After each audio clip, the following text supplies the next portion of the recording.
నెల్లూరు జిల్లా TDP YCP నేతల మధ్య డైలాగ్ వార్ ముదురుతోంది. కొవ్వూరు టీడీపీ అభ్యర్థి వేమిరెడ్డి ప్రశాంత్ రెడ్డి, వైసీపీ అభ్యర్థి నల్లపురెడ్డి ప్రసన్నకుమార్ రెడ్డి సోదరుడితో మాట్లాడిన ఆడియో కాల్పై దుమార్ మెరుగుతోంది. విజయసాయిరెడ్డి, ప్రశాంతిరెడ్డి మధ్య జరిగినటువంటి డైలాగ్ వార్ ఏంటో ఒకసారి చూద్దాం. రాజేంద్రనాథ్ రెడ్డి గారు, ప్రశాంత్ రెడ్డి గారు టెలిఫోనిక్ సంభాషణ నిశితంగా పరిశీలించినట్లయితే ఒక్క విషయం చాలా స్పష్టంగా తెలుస్తూ ఉంది. పెద్దల పట్ల అగౌరవంగా మాట్లాడడం.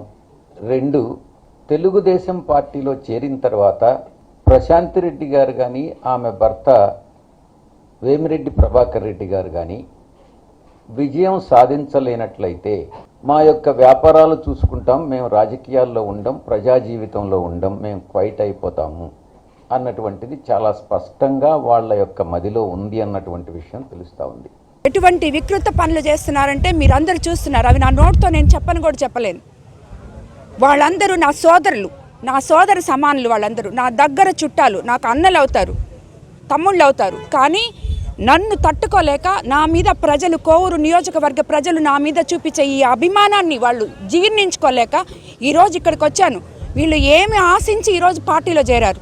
విఘ్నత లేకుండా ఏం చేస్తున్నాం, మనం ఏం ప్రెస్ మీట్లు పెడుతున్నాం అనే ధ్యాస కూడా లేకుండా వేమిరెడ్డి ప్రభాకర్ రెడ్డిని తట్టుకోలేక ఇలాంటి వికృత చేష్టలు చేస్తున్నారు ప్రతిపక్షాలు వాళ్ళు.